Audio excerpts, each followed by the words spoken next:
আসসালামু আলাইকুম। আজ 23শে জুন 2026। এই মুহূর্তে রয়েছে যমুনার তীরবর্তী এলাকায়। অর্থাৎ অনেকে জানতে চেয়েছেন বা অনেকে যমুনা সেতু দিয়ে চলাচলকারী জানতে চেয়েছেন যে যমুনা নদীর মাঝখানে আবারও কিসের কর্মযজ্ঞ চলছে।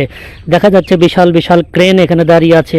অনেকে ভেবেছেন নতুন কোনো সেতু নির্মাণের কাজ হচ্ছে। চলুন জানি বিস্তারিত ভিডিওতে।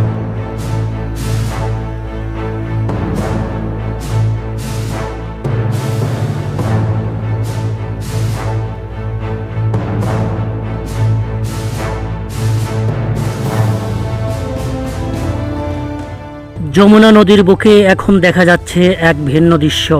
নদীর মাঝখানে সারি সারি ভাসমান প্ল্যাটফর্ম, বিশাল ক্রেন, ভারী যন্ত্রপাতি আর দিনরাত চলমান পাইলিং কার্যক্রম।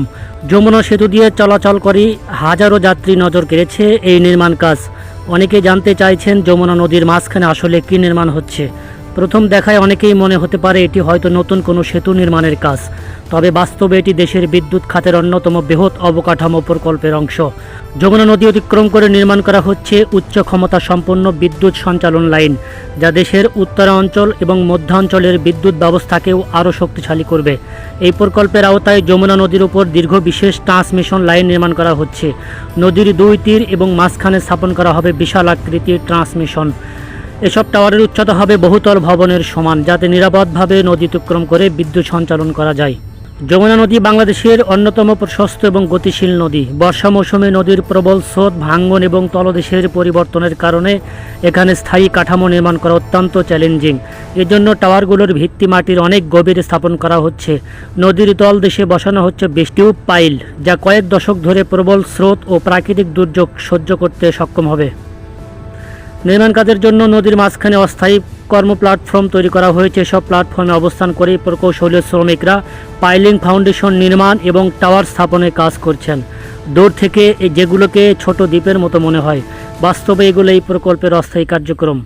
বিদ্যুৎ খাত সংশ্লিষ্টদের মতে এই প্রকল্প চালু হলে দেশের জাতীয় গ্রিড আরও শক্তিশালী হবে। বিশেষ করে উত্তরাঞ্চলের উৎপাদিত বিদ্যুৎ দ্রুত দেশের বিভিন্ন অঞ্চলে সরবরাহ করা সম্ভব হবে। বিদ্যুৎ খাত সংশ্লিষ্টদের মতে এই প্রকল্প চালু হলে দেশের জাতীয় গ্রিড আরও শক্তিশালী হবে।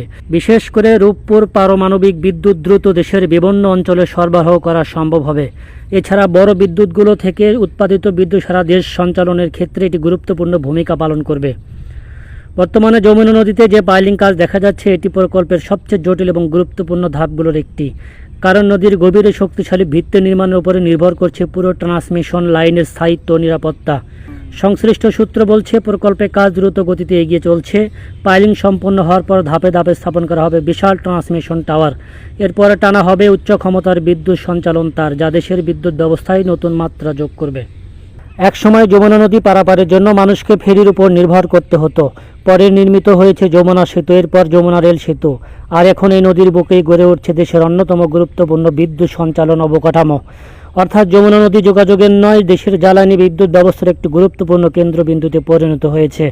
তাই যমুনা সেতুর কাছাকাছি নদীর মাঝে যে বিশাল পাইলিং কার্যক্রম এখন চোখে পড়ছে, সেটি কোনো সাধারণ নির্মাণ কাজ নয়। এটি বাংলাদেশের ভবিষ্যৎ বিদ্যুৎ নিরাপত্তা ও জাতীয় গ্রিড উন্নয়নের একটি গুরুত্বপূর্ণ অধ্যায়।